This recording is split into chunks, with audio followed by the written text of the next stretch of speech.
Hello everyone, कैसे हैं आप सब। द सेंट्रल इस्लामिक लैंड के सेकंड पार्ट में आपका स्वागत है। लास्ट वीडियो में हमने कंटेम्प्रेरी अरब, उसके बाद मोहम्मद साहब की लाइफ हिस्ट्री और उनकी जो अचीवमेंट्स थी कि कैसे उन्होंने इस्लाम को इस्टेब्लिश किया और उसे एक पॉलिटिकल पावर के तौर पर डेवलप किया, ये हमने जाना था। इस वीडियो में हमें कैलिफेट, उनकी अचीवमेंट्स, उसके बाद जो दो बड़ी डायनेस्टी रही हैं उमैयद, और कोशिश करेंगे अब्बासिद डायनेस्टी, उनके बारे में डिटेल में पढ़ने की। याद रखिए ये जो पूरा पीरियड है जो कि हमें पढ़ना है ये लगभग 600 साल का है, ठीक है। और 600 साल का इतिहास जो है बड़े ही शॉर्ट में यहाँ दिया हुआ है, तो ये जो पूरा टॉपिक है थोड़ा कॉम्प्लिकेटेड रहने वाला है। तो थोड़ा शांत मन से जो है, जब आप पूरी तरह से आपके पास खाली टाइम हो तब इस वीडियो को देखिएगा और भगा के बिल्कुल मत देखिएगा। अदरवाइज़ ये जो खासकर ये जो सेक्शन है, ये वीडियो और इसके बाद वाला वीडियो आपके लिए थोड़ा कॉम्प्लिकेटेड हो जाएगा। तो ध्यान से देखिए, चीज़ें ईजी है, अवेलेबल हैं, और कोई प्रॉब्लम होगी तो आप कमेंट बॉक्स में ज़रूर मेंशन कर दीजिएगा। आइए टॉपिक पे चलते हैं। The caliphate, expansion, civil war and sect formation. Mohammad Sahab की डेथ जो है 632 में हो जाती है। इसके बाद से मोहम्मद साहब चूँकि एक रिलीजियस गुरु थे, प्रॉफिट थे, तो ऐसे केस में कोई ये नहीं कह सकता था कि हम अगले प्रॉफिट हैं। तो ऐसे केस में अब जो है पूरे इस्लामिक वर्ल्ड का हेड कौन हो, जो मुस्लिम लोग थे उनका हेड कौन बने।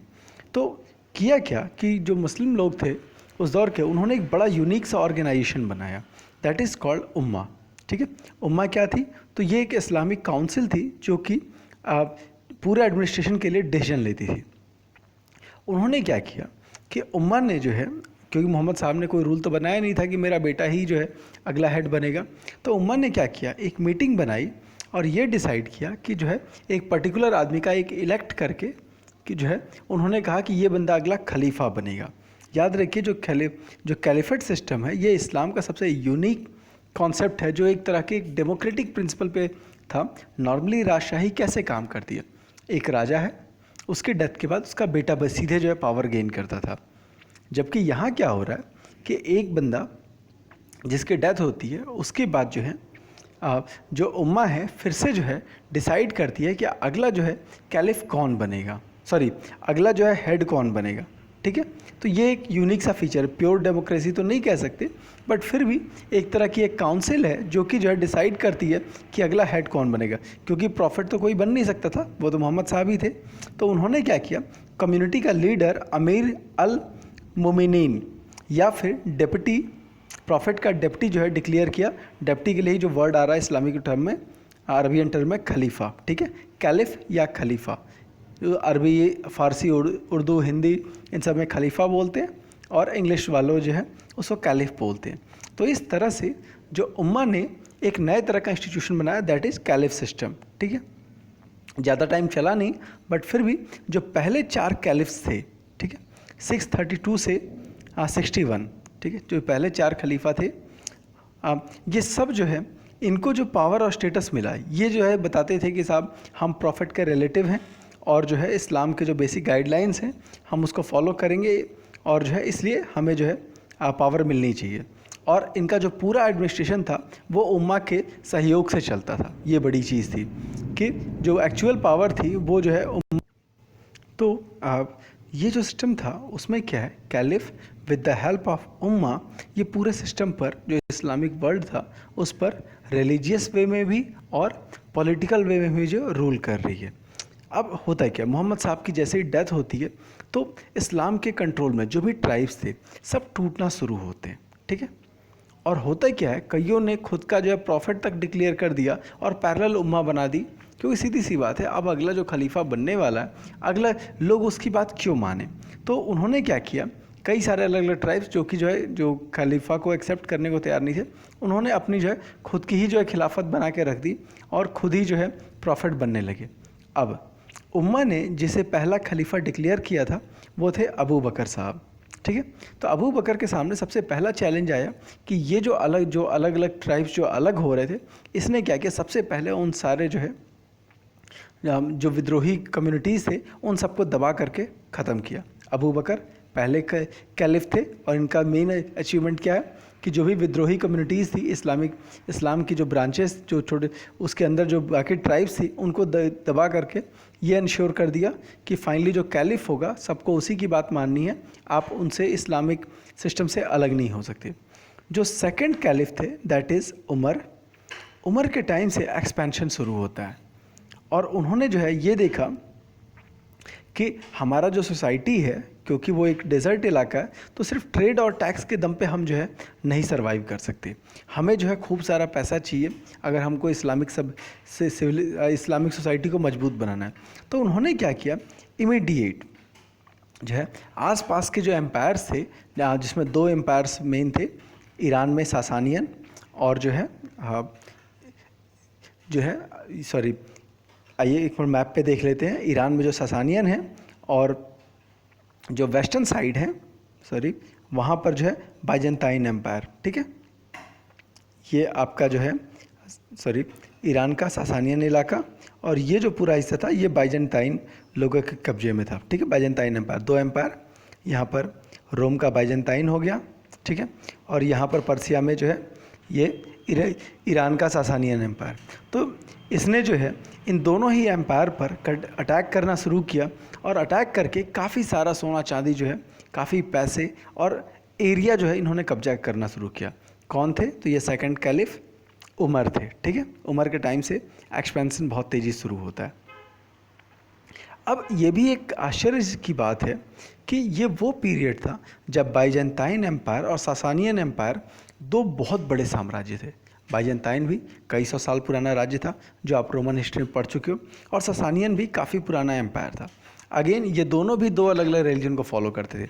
बाइजेंटाइन इस समय तक टोटली क्रिश्चियन हो चुका है, और सासानियन जो है जरथुस्त्र रिलीजन को फॉलो करता है, ठीक है, जोरोस्ट्रियन या फिर जरथुस्त्र बोलते हैं, ठीक है, जो कि ईरान का एंशिएंट रिलीजन था। तो ये दोनों जो है 2 बड़े बड़े साम्राज्य हैं, 2 इनके पास जो है अपने धर्म भी हैं और काफ़ी डेवलप्ड सोसाइटी है। लेकिन जब अरब से अटैक करने शुरू हुए, अरब इनके सामने कुछ भी नहीं थे, बेसिकली जंगली ट्राइबल आदिवासी लोग थे, लेकिन अरब्स ने इनके अंदर जो धार्मिक उत्साह था, जो जोश था, जो हिम्मत थी, वो इतना ज़्यादा था कि फाइनली इन्होंने दोनों के दोनों साम्राज्य को ध्वस्त करके रख दिया, और दोनों साम्राज्य जो है अरब के अटैक्स को फॉलो नहीं कर पाए। अगेन यहाँ पर भी जो है आपको ये मैप देख सकता है, ये बाइजेंटाइन एम्पायर का इलाका हो गया, और ये ईरान में जो है सासानियंस का इलाका हो गया। ये दोनों साम्राज्य जो है ख़त्म हो जाते हैं सिर्फ अरब्स के अटैक्स के दम पे। अब जल्दी 637 से लेकर के 642 तक कई 3 बड़े अटैक्स हुए, और finally Syria, Iraq, Iran, Egypt, ये सारे के सारे जो है मदीना के कंट्रोल में आ गए। याद रखिए मक्का जो है रिलीजियस कैपिटल थी, मदीना उनकी एडमिनिस्ट्रेटिव कैपिटल थी। तो फाइनली क्यों, ये अच्छे जो है मिलिट्री, इनकी आर्मी बहुत अच्छी थी, और फाइनली दोनों एम्पायर जो है वो काफ़ी ठंडे पड़ गए थे। खैर, तीसरे जो कैलिफ थे उनका नाम था उस्मान।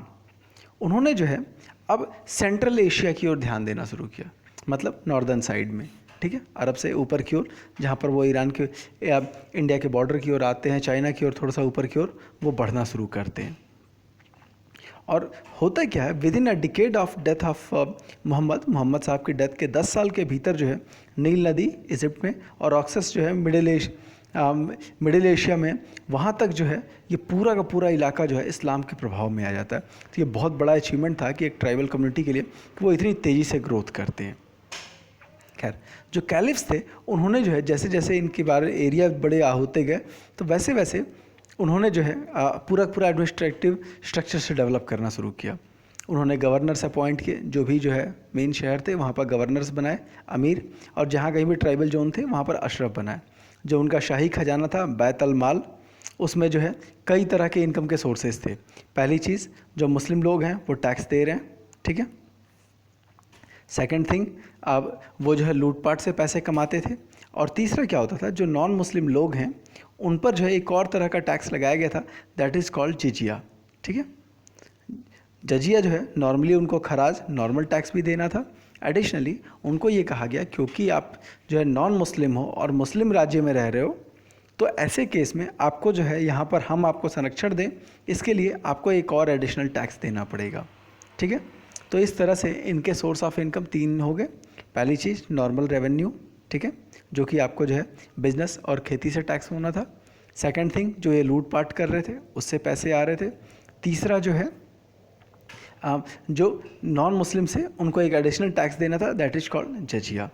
ठीक है, जो कैलिफ्स के जो सोल्जर्स थे बेसिकली वो बेदुइन्स थे, जो कि अलग अलग कैंप सिटीज़ में रहते थे। मतलब उनको वैसे भी जो है कैंप्स में रहने की आदत थी। तो कूफा बसरा जो ऐसे शहर बनाए गए जो सिर्फ इसी के लिए थे कि वहाँ पर सैनिकों को रखा जा सके। ठीक है, अगेन जो है जो चारों कैलिफ हैं, एक मिनट, चौथे कैलिफ्स का जो डिस्क्रिप्शन नीचे आता है उसको अभी थोड़ा सा बाद में देखेंगे। ठीक है, तो इस तरह से जो पॉलिटिकल एक्सपेंशन था वो बहुत तेज़ी से फैलता चला गया।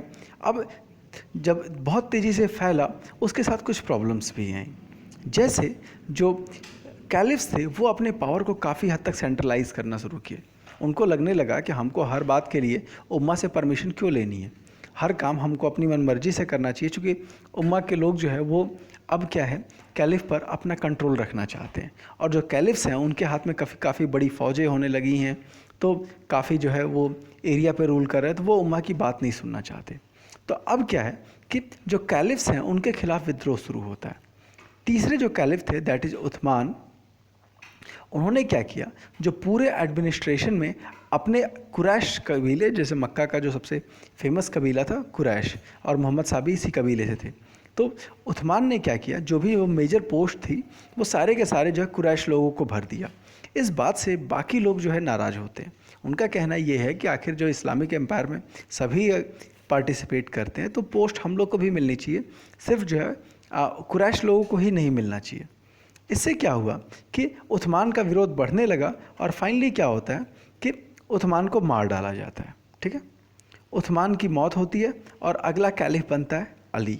ठीक है, अब यहीं से जो है इस्लाम जो है दो भागों में बंटना शुरू होता है। ठीक है, अब जब अली जो है पावर में आता है, इस बात से मक्का के लोग नाराज़ हुए। यहाँ पे क्या था कि उस्मान ये मक्का के लोगों के साथ था। ठीक है, और उसने मक्का के कुरैश लोगों का वर्चस्व बढ़ा दिया था। अब क्या है, अली ने उसकी हत्या कर दी। हत्या करके जो नॉन मक्कन लोग हैं उनको बढ़ाया, तो अब मक्का के लोग नाराज़ हुए। अब क्या होता है कि अली के साथ जैसे ही जो है वो कैलिफ बनता है तो उसके खिलाफ विद्रोह शुरू हो जाता है। पहली लड़ाई जो उसकी होती है वो बैटल ऑफ कैमल जो है 657 में होती है। मोहम्मद साहब की जो वाइफ थी आयशा, उनसे होती है। फाइनली इसने क्या किया, उसको हरा दिया। ठीक है, उसके बाद उन्हीं के एक रिलेटिव थे मुआविया, जो कि सीरिया का गवर्नर था। ठीक है, ये जो है उसको नहीं हरा पाता। पहली चीज़, मोहम्मद साहब की वाइफ को अली ने हरा दिया, लेकिन जो सीरिया का गवर्नर था मुआविया, उसको नहीं हरा पाया। फाइनली एक समझौता होता है और इस समझौते से में कुछ प्रॉब्लम हो जाती है। फाइनली जो अली के जो सपोर्टर्स थे वो दो पार्ट में डिवाइड हो जाते हैं, और कुछ लोग जो है उसका कैंप छोड़ के चले जाते हैं। ये लोग खरजी कहलाते हैं। ये सब आपको इतने डिटेल में जानने की ज़रूरत नहीं है, बस इतना जानो कि अली के जो सपोर्टर्स हैं दो पार्ट में डिवाइड हो जाते हैं। कुछ उसके प्रति लॉयल होते हैं और कुछ जो है उससे नाराज़ हो जाते हैं। तो जो लॉयल थे, जो नाराज़ हो जाते हैं खरजी, उनमें से ही एक ने अली को मार डाला। ठीक है, कूफा में अली को मार डाला। अब अगेन दो तरह के लोग हैं, कुछ लोग जिन्होंने अभी भी अली का सपोर्ट किया, अली की तो डेथ हो गई, उसके बेटे हुसैन का सपोर्ट किया, और दूसरे वो लोग जो कि मुआविया से जाके मिल गए। ठीक है, तो इस तरह से इस्लाम के दो ब्रांचेज हो जाते हैं। एक वो लोग जो अली और उसके बेटे हुसैन के सपोर्टर हैं, दे वर कॉल्ड शिया। ठीक है, और जो वो लोग जिन्होंने मुआविया को सपोर्ट किया, याद रखिए जो अली ने मुआविया के विद्रोह को दबाने की कोशिश की थी बट दबा नहीं पाया था, तो वो लोग कहलाए सुन्नी। ठीक है, और आप देखोगे आज तक ये जो डिवीज़न है शिया और सुन्नी का झगड़ा उस ज़माने से चला आ रहा है और आज तक ये प्रॉब्लम सॉल्व नहीं हुई है। अब ये पूरा का पूरा जो सिविल वार है, इसको जो है थोड़ा सा शॉर्ट में समझने की कोशिश करते हैं, अदरवाइज़ ये पूरा सेक्शन जो है आपके लिए थोड़ा सा कॉम्प्लिकेटेड हो जाएगा। चार जो कैलिफ का जो है रूल, पहले कौन है, अबू बकर, सॉरी नाम मैंने थोड़ा सा गड़बड़ कर दिया। उनके टाइम में क्या होता है, जो पूरा एम्पायर उसको कंसोलिडेट करते हैं, क्योंकि जो लोग विद्रोह कर रहे थे इन्होंने क्या किया, उस सारे रिवोल्ट को दबा दिया। दूसरे कौन है, उमर। उमर के टाइम क्या हुआ, बाकी सारे एम्पायर्स पर उन्होंने अटैक करना शुरू किया और ठीक है अपने एम्पायर्स को इस्टेब्लिश किया। तीसरे जो है उस्मान। उस्मान के टाइम जो है क्यों फेमस है, तो उन्होंने जो है पावर को और ज़्यादा इंक्रीज़ किया और एडमिनिस्ट्रेशन में सिर्फ अपने लोगों को भर दिया था, जिसके कारण जो लोग नाराज़ हुए और उन्होंने क्या किया, उस्मान को मार डाला। चौथे जो खलीफा हैं दैट इज़ अली। अली के टाइम में एक सिविल वार होती है जिसमें उन्होंने पहले मोहम्मद साहब की जो वाइफ थी आयशा, उसको हरा दिया और अली जीत गए।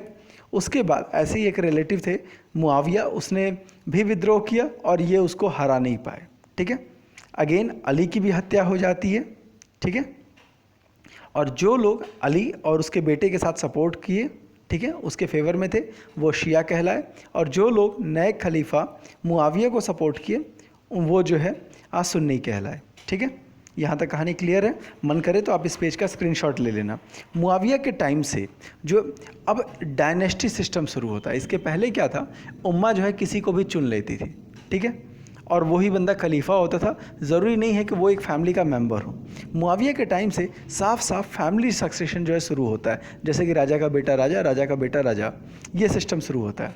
ऐसा नहीं था कि उम्मा ने ख़त्म हो गई थी, उम्मा थी, लेकिन उसकी वैल्यू जो है नेग्लिजिबल कर दिया मुआविया ने, और यहीं से उमैयद डायनेस्टी शुरू होती है।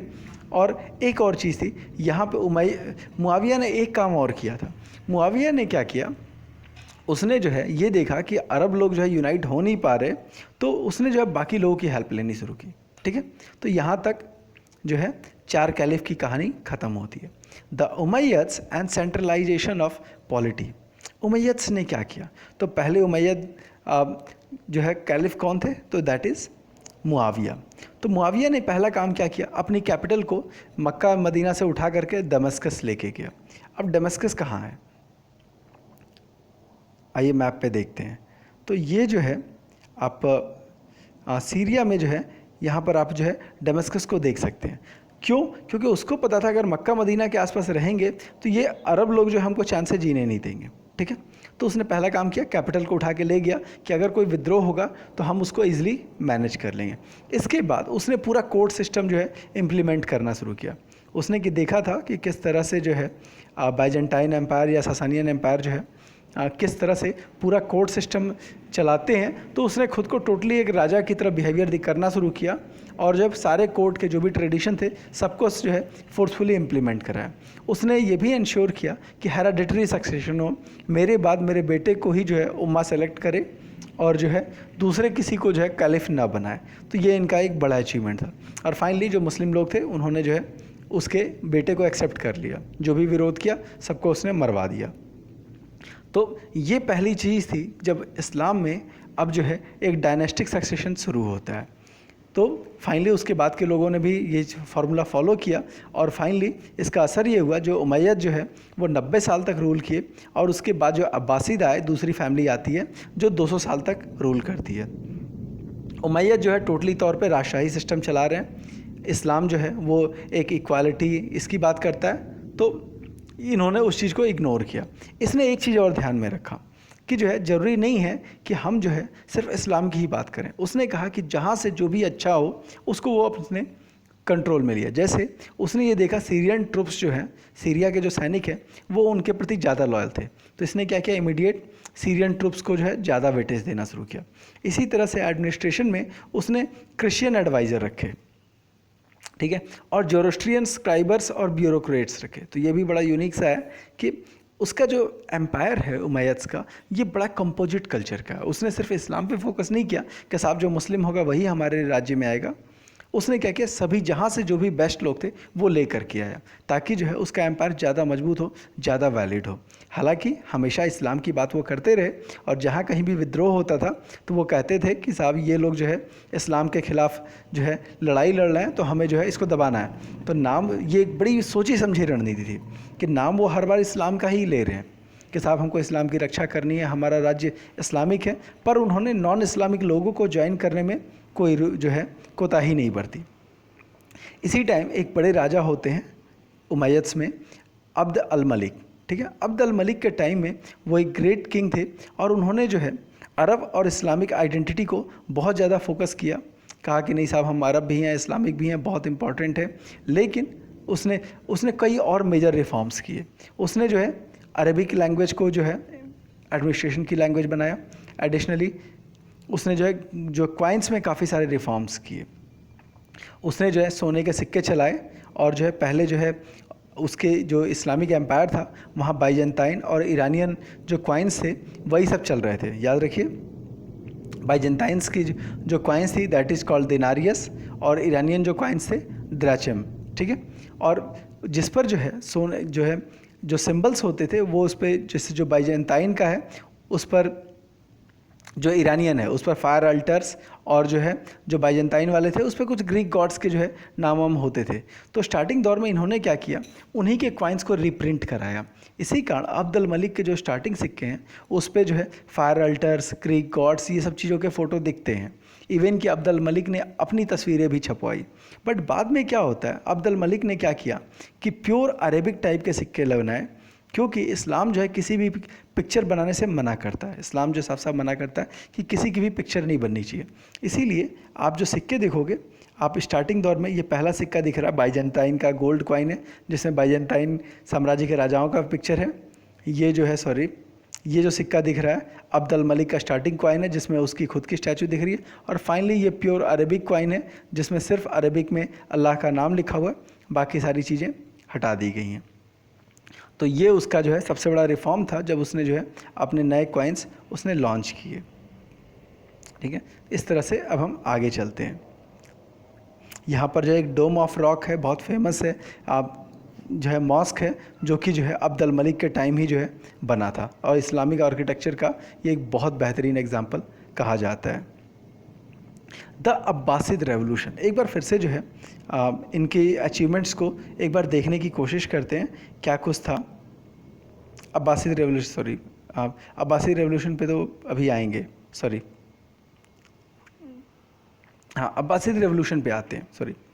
अब्बासिद रेवोल्यूशन में क्या है, तो होता क्या है कि उमैयद्स ने पावर को इतना सेंट्रलाइज कर दिया कि हर चीज़ जो है अपने डायरेक्ट कंट्रोल में। याद रखिए, पहले क्या था, हर चीज़ उम्मा से पूछ के होती थी। उमैयद्स ने कहा कि हमको आपसे पूछने की ज़रूरत नहीं है, चुपचाप मेरे बेटे को एग्री करते रहो। तो होता क्या है, इस बात से जो अरब्स हैं वो बहुत नाराज़ हुए थे। दूसरा काम क्या किया था, इसने अपनी जो कैपिटल है वो उठा करके सीरिया ले गया, दमस्कस में। इससे जो है जो अरब लोग थे वो बड़े नाराज़ होते गए, और फाइनली उन्होंने जो है इन उमैयद्स को उठा करके बाहर फेंक दिया।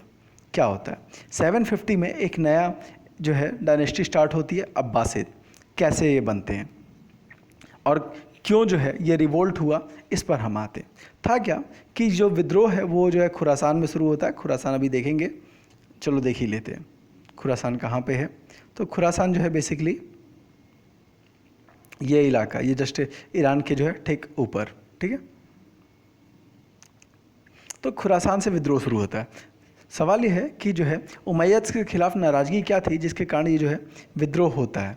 तो कई सारे रीजन थे। जो अरब सोल्जर्स थे, जो अरब के जो सैनिक थे, उनको लगता था कि हम सीरियंस का डोमिनेंस क्यों सहें। उनको लगता था हम तो साहब मोहम्मद साहब से जुड़े हुए लोग हैं, और हमको जो है हमसे बाद में जो मुस्लिम बने सीरियंस, हमको उसका डोमिनेंस क्यों सहना पड़े। जो अरब के जो सिविलियंस थे, जो नॉर्मल बिजनेसमैन थे, उनकी सोच ये थी कि साहब हम जो है मोहम्मद साहब के से ज़्यादा कनेक्टेड हैं, तो हमको जो है टैक्स में कुछ कंसेशन मिलना चाहिए, हमको स्पेशल बेनिफिट मिलने चाहिए, जबकि ये लोग जो है हमको कोई स्पेशल भाव नहीं देते। नेचुरली ये लोग अरब में बैठे हैं तो इनको जो है थोड़ा सा एडवांटेज लेना चाहते थे कि हम साहब हमको तो कुछ तो स्पेशल मिलना चाहिए, क्योंकि हम अरब हैं, हम जो है सबसे पहले मुस्लिम हैं, तो हमको कुछ बेनिफिट मिलना चाहिए। तीसरी जो कम्युनिटी थी दैट इज़ ईरानियन। अब ईरान के लोग जो है बेसिकली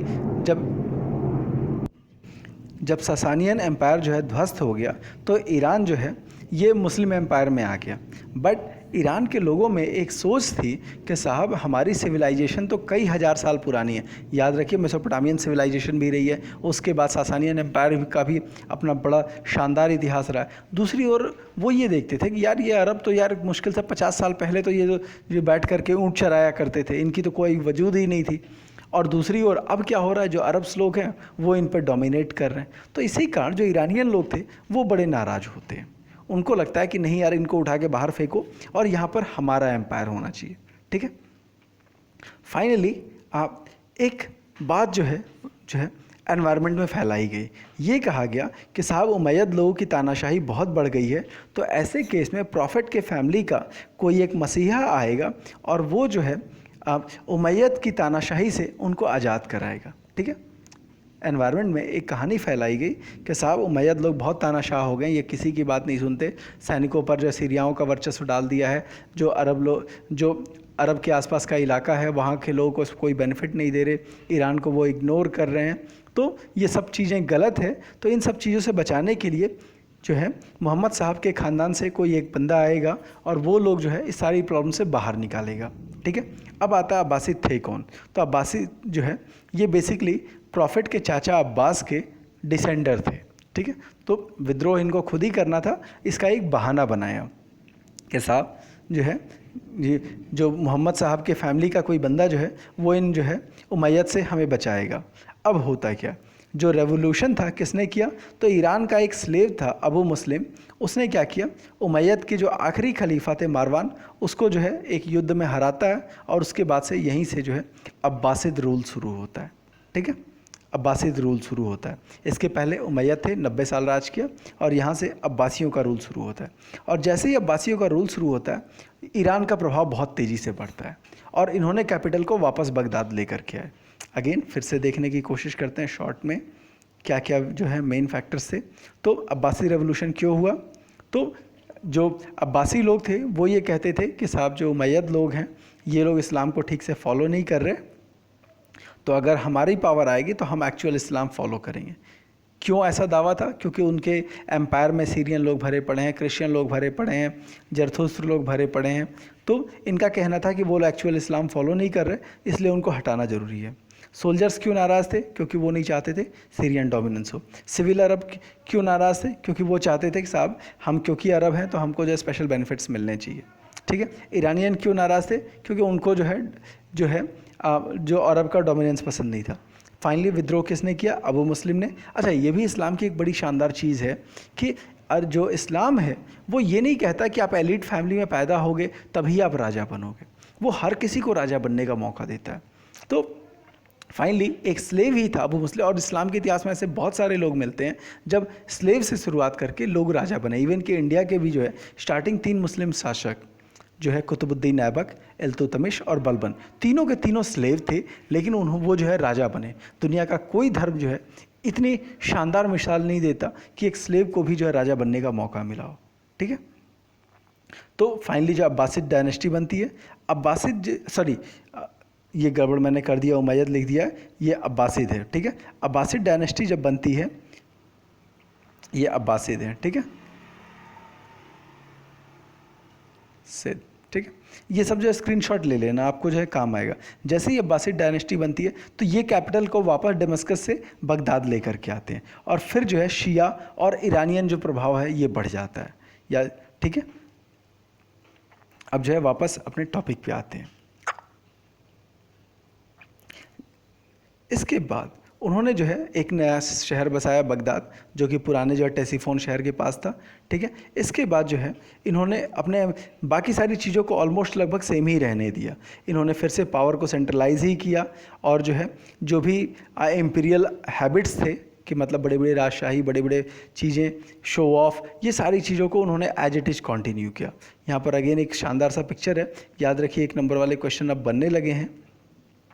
तो समारा में एक ग्रेट मास्क है, याद रखिए इस तरह की मस्जिदें अब नहीं बनती। हमें नहीं पता कि ये वास्तव में मस्जिद उन्होंने खुद बनाई थी या किसी और की बिल्डिंग पर कब्जा किया था।